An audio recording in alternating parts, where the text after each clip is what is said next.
बड़ा संवाद कहा।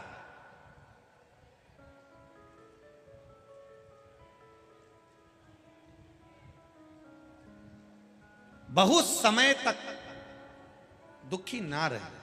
जो चला गया है, महादेव क्यों लिया है, किस लिए लिया है, यह महादेव जान सकता है। क्यों लिया, किस लिए लिया, यह महादेव के ऊपर। जो चला गया उसके लिए ज्यादा दुख ना करो भरतरी। अगर आप दुख करोगे तो अपने शरीर को कष्ट प्रदान करोगे, अपने शरीर।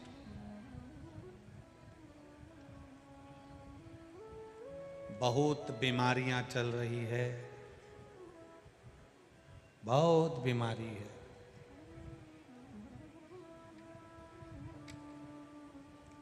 दो चीजें याद रखिए। मुख पर मास्क लगाओ और गले में रुद्राक्ष की माला पहनो।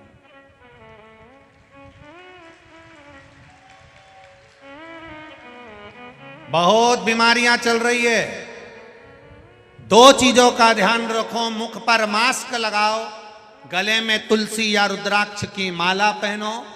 मुख पर मास्क लगाओगे तो शरीर बचा रहेगा, गले में माला पहनते रहोगे रुद्राक्ष की तो सनातन धर्म बचा रहेगा।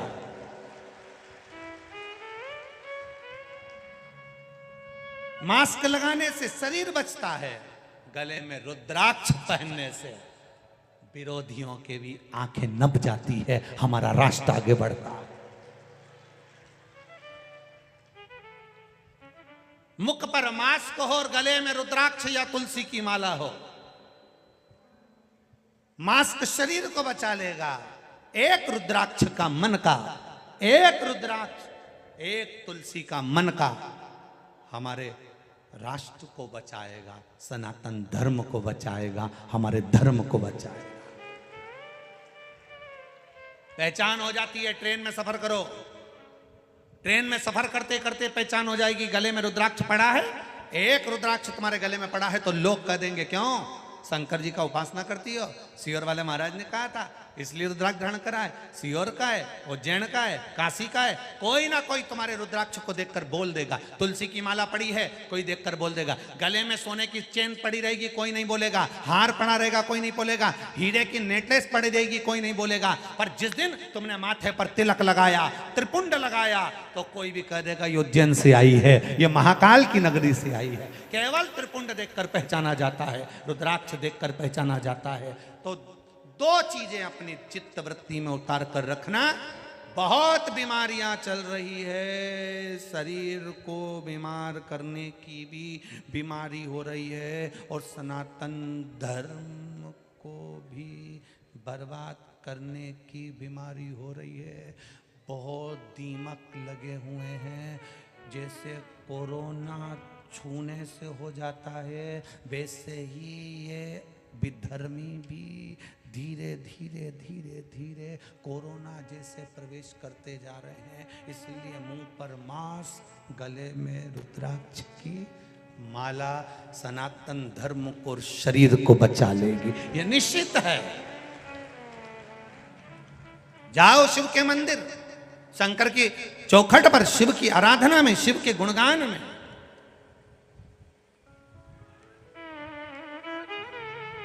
जाओ, घर के एक एक बच्चे की आदत डाल दो, शिव मंदिर जा। बच्चा कहेगा माँ शंकर के मंदिर क्यों भेज रही है, माँ शंकर के मंदिर क्यों भेज रही है। यह प्रश्न देवराज ने भी अपनी माँ से कहा था। देवराज ब्राह्मण ने 4 बार अपनी माता से प्रश्न किए, माँ तू मंदिर क्यों जाती है, तू शिवालय का निर्माण क्यों करती है, तू शिवलिंग क्यों बनाती है, शंकर की आराधना क्यों करती है, शिव तत्व को क्यों ज्ञात करती है। माँ शंकर के मंदिर जाने से क्या होता है। जब देवराज के प्राण छूटे, चोरी करने वाला वो देवराज जब अपने प्राणों को त्यागता है और शंकर भगवान उसको नंदी पर बिठाकर लेकर कैलाश जाते हैं तो उसने सारे भृंगी श्रृंगी से पूछा कि मैं तो चोर था, पापी था, फिर मुझे ऐसा कौन सा पुण्य का फल मिला कि मुझे कैलाश धाम मिला। तो कह दिया तेरे घर की माँ शंकर के मंदिर में एक लोटा जल चढ़ाती थी। एक घर का व्यक्ति अगर एक लोटा जल चढ़ा रहा है तो 7 पीढ़ी को नहीं 71 पीढ़ी को तार रहा है। एक लोटा जल चढ़ाने पर 71 पीढ़ी तर जाती है। घर के एक एक बच्चे को कह दो शिव मंदिर जाओ, शंकर की चौखट पर जाओ, एक लोटा जल चढ़ाओ। क्यों चढ़ाओ? उसका कारण है आज माता पिता हैं, घर के माता पिता बुजुर्ग होंगे, बुजुर्ग होकर एक दिन चले जाएंगे। सब जब चले जाएं तब एक माता पिता जिंदगी भर साथ निभाते हैं और वो मेरा देव अधिदेव महादेव है। आपने जो जल चढ़ाया है, जिन हाथों से शिव की आराधना करी है, वो हाथ मेरा महादेव पकड़ लेता है। फिर वो हाथ मेरा महादेव छोड़ता कभी नहीं है। एक बार उसने पकड़ लिया तो छोड़ेगा नहीं, छोड़ेगा नहीं।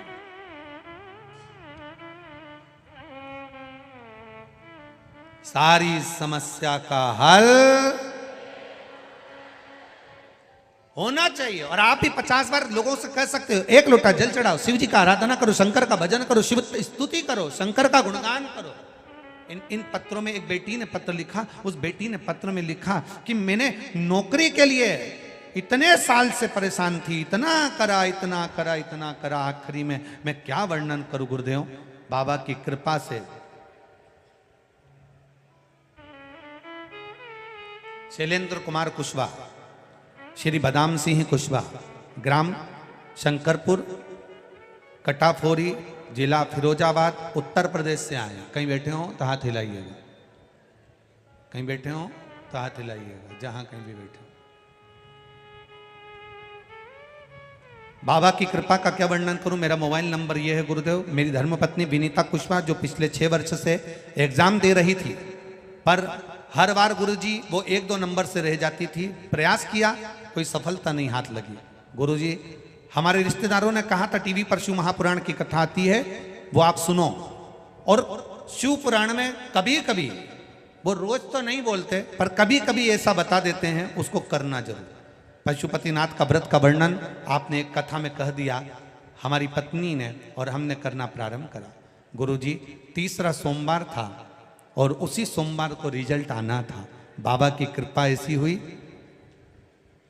मेरी पत्नी DSSS B में TGT के पद पर पदस्थ हो गई और उसका अध्यापिका के रूप में उसका सिलेक्शन हो गया और उसकी नौकरी लग गई। बहुत बहुत साधुवाद। शिव तत्व को जान, अर्थात हम शंकर को पहचाने, हम शिव के नाम को पहचाने। हम कहीं ढोंग प्रपंच या छल की ओर ना जाकर, ये सारा छल छोड़कर हम एक लोटा जल की ओर जब आगे बढ़ेंगे तो निश्चित है महादेव हाथ पकड़ेगा। मेरे बाबा दया करना,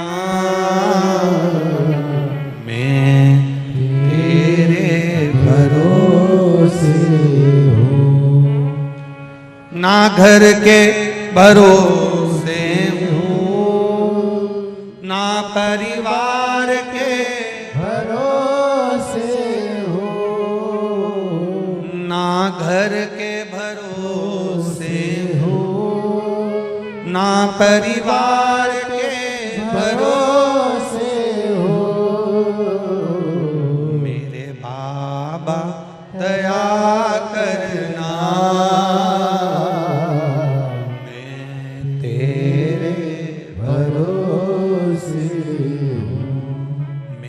बाबा दया करना, मैं तेरे भरोसे। आओ उससे, आप दिल से उससे प्रार्थना। क्यों रोना किसी गम के लिए? हो गया, खा गया, ले गया। मैनावती कह रही है अपने भाई से, अधिक दुख जीवन में तकलीफ पैदा कर, अधिक दुख।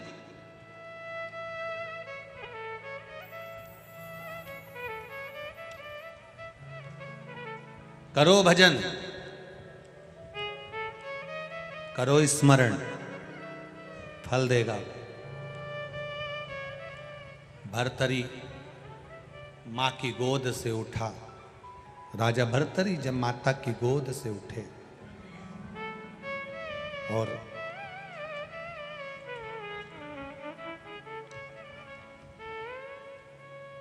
माता की गोद से जब राजा भर्तरी उठते हैं,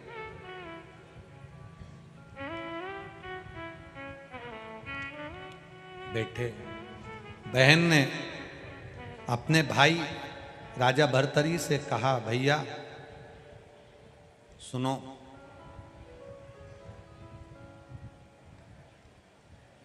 या तो राष्ट्र की सनातन धर्म की रक्षा के लिए आप सिंहासन संभालो, या फिर अपने इस मनुष्य देह को, जो मानव का शरीर मिला है, इस देह को परमात्मा में लगा। बहुत ध्यान देना, ये केवल एक बहन का और भाई का संवाद नहीं है, यह कोई साधारण सा संवाद नहीं है। एक बहन राजा विक्रमादित्य ने भी बना ली थी मुंह बोली बहन। जब राजा विक्रमादित्य भ्रमण करने के लिए गए, घूमने के लिए गए, घूमते घूमते उन्होंने देखा कि नदी में एक युगल जोड़ी, एक लड़का, एक लड़की, एक स्त्री, एक पुरुष पानी में बह रहे हैं। राजा विक्रमादित्य देखकर आश्चर्य में पड़ गए, आश्चर्य में पड़ गए। और राजा विक्रमादित्य जब आश्चर्य में पड़े, देखकर थकित रह गए, आश्चर्य में।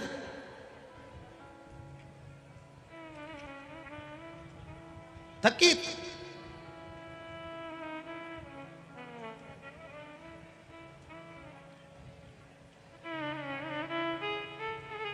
देखा कोई बचाने वाला नहीं है, राजा विक्रमादित्य पानी में कूद गए। कूद कर उन्होंने दोनों, वो स्त्री और पुरुष को, वो नवयुगल जोड़े को बाहर निकाला। पूछा, कौन हो तुम? दोनों ने कहा, हम एक राज्य के युवराज और ये बेटी हैं, राजकुमारी हैं। अपने माता पिता और परिवार के साथ में नदी में भ्रमण कर रहे थे। तेज पानी का बहाव आया, बवंडर आया, उसमें पानी में सब हमारे परिवार चले गए और हम दोनों तैरते तैरते यहाँ पहुँच गए, आपने हमें बचा लिया। राजा विक्रमादित्य जिस लड़के और लड़की से बात कर रहे थे, उसमें जो लड़की थी, जो राजकुमारी थी, वो बड़ी सुंदर थी, अति रमणीय, बहुत सुंदर, जिसको देखकर देवता भी अप्सराओं को भूल जाए, इतनी सुंदर वो राजकुमारी थी, इतनी सुंदर राजकुमारी, जिसको देखकर देवताएं भी अप्सराओं को भूल जाएं, इतनी सुंदर वो राजकुमारी का जब दर्शन किया और उन दोनों को लेकर राजभवन में गए। राजभवन में जाने के बाद सारे साज सजा दिए गए कि आप यहाँ निवास करो, भोजन करो, पानी पियो, आनंद से रहो, मना नहीं, आपके राज्य में हमें भेज दिया जाएगा। जब वो निवास करने लगे, इतनी सुंदर राजकुमारी, इतनी सुंदर राजकुमारी, वो राजकुमार ने उस राजकुमारी के लिए विचार करा, कहा ये मेरी बहन है और हम इसके लिए वर ढूंढ रहे हैं, और इतना अच्छा राजा विक्रमादित्य है, इतनी सुंदर मेरी बहन है, क्यों ना। राजकुमार ने विचार करा कि अपनी बहन का विवाह इस विक्रमादित्य राजा के साथ पक्का कर दूं। पर राजा विक्रमादित्य ने उन दोनों को रखा, जिमाया, पानी पिलाया, भोजन कराया, वस्त्र दिए, आभूषण दिया, रखा। खुश होकर राजकुमार ने राजा विक्रमादित्य से एक बात कह दी कि महाराज, मैं बड़ा प्रसन्न हूं और प्रसन्नता के कारण कुछ आपको देना चाहता हूं, आप स्वीकार करेंगे? आप लेंगे? क्यों नहीं। राजा विक्रमादित्य ने कहा, आप जो देना चाहते हो दो, मैं स्वीकार करूंगा, दे दीजिए, मैं स्वीकार करूंगा। देखिए, बहुत दूर दूर से आप लोग कथा सुनने आए हो, बहुत ध्यान लगाकर सुनना। उज्जैनी की कथा है, महाकालेश्वर बाबा की पावन धरा से सुन रहे हो, एक क्षण की कथा भी इधर उधर ना जाए, एक क्षण की स्मरण करो। अब मैं आपको कुछ गिफ्ट देना चाहता हूं, मैं आपको कुछ पुरस्कार देना चाहता हूं। आपने हमको वस्त्र आभूषण दिए, भोजन दिया, पानी दिया, रुकाया, सेवा करी, हम कुछ देना चाहते हैं, आप स्वीकार करेंगे? भगवान विक्रमादित्य ने कहा हम स्वीकार कर लेंगे, दे दीजिए, दे दो आप। महाराज मैं मेरी बहन को आपको देना चाहता हूं, स्वीकार करोगे? अब नगर का राजा विक्रमादित्य साधारण नहीं है। जरा समझिएगा कि राजा विक्रमादित्य थे कैसे, शिव का भगत कैसा होता है, शंकर भगवान का उपासक कैसा होता है, शिव की आराधना करने वाला कैसा होता है, जिसके घर के संस्कार श्रेष्ठ होते हैं उस घर का बेटा कैसा होता है, वो समझने का विषय है राजा विक्रमादित्य की कथा। ये शिव महापुराण की कथा आप स्वीकार करोगे? हाँ, मैं अपनी बहन को आपको देना चाहता हूं, आप स्वीकार करोगे? राजा विक्रमादित्य ने कहा क्यों नहीं करेंगे। आपने अपनी बहन को मुझे दिया, मैं स्वीकार करता हूं, आज से मेरी ये बहन कहलाएगी, आज से मेरी ये बहन कहलाएगी, मैं इसको स्वीकार करता हूं। युवराज स्तुप्त हो गया। जो अपनी बहन का प्रस्ताव राजा विक्रमादित्य को देता है वो स्तुप्त।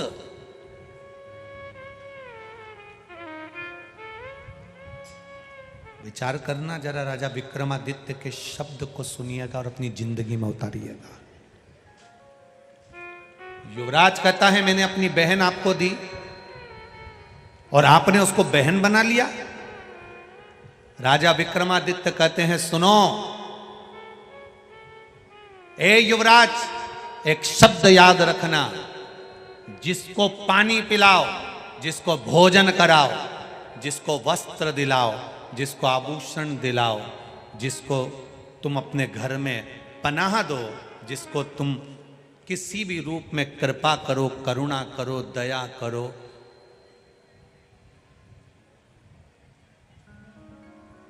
उससे कुछ लेने की आस छोड़ दो। और अगर कोई दे भी रहा है तो उससे वो रिश्ता बनाना जिस रिश्ते की पवित्रता हो, उस पवित्रता के रिश्ते को लांछन ना लगे।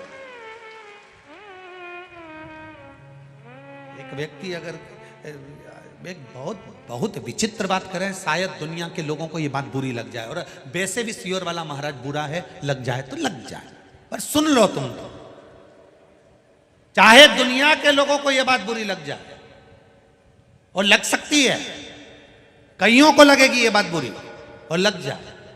राजा विक्रमादित्य कहते हैं अगर किसी को पनाह दी है, किसी को पानी पिलाया, किसी को भोजन कराया, किसी को शरणागति दी है, किसी के लिए तुमने कुछ करा है, तो उसके परिवार के व्यक्ति पर तुम्हारी गलत दृष्टि नहीं होना चाहिए, अच्छी निगाह रखिए। अब दुनिया को देखिए, दुनिया की दृष्टि देखिए।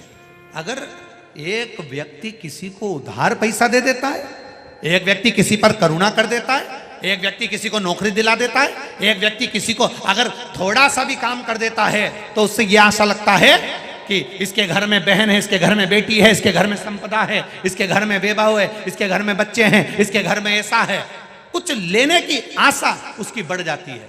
पर राजा विक्रमादित्य का संवाद कहता है, भंडारे में भी अगर भोजन करा रहे हो, किसी को 2 गुलाब जामुन भी खिला रहे हो, अगर किसी को नुक्ति भी परस रहे हो, तो ये आस लेकर मत परसना कि ये मेरा पहचान वाला, एक दिन जब मैं जीमने बैठूंगा तो ये मुझे 4 गुलाब जामुन परसेगा या नुक्ति ज्यादा परसेगा। ये आशा राजा विक्रमादित्य कहते हैं इसको लेकर मत रहना। पर आज की जो अभिलाषा है, आज का जो क्रम है, आज का जो विचार है, वो बिल्कुल उल्टा है, बिल्कुल उल्टा। हमने इसके लिए यह करा तो इसको हमारे लिए यह करना चाहिए। आशा क्यों लगाई? शिवपुराण करे आशा एक राम जी से दूजी आशा, छोड़ दो नाता एक राम जी से दूजा नाता।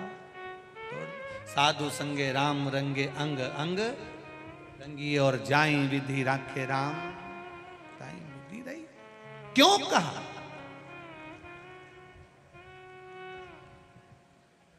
कभी कभी बहुत करोड़पति व्यक्ति, बहुत धनपति, बहुत वैभवपति, बहुत सत्तापति, जिसका वैभव सब दूर हो, उसके यहां कोई कमी नहीं हो, तो भी महादेव के दरवाजे से कई बार उसको धक्का दे दिया जाता है, कई बार कोनी मार दी जाती है, कई बार कह दिया जाता है आप उधर से दर्शन करो। उस समय उसको क्रोध नहीं आना चाहिए, अपनी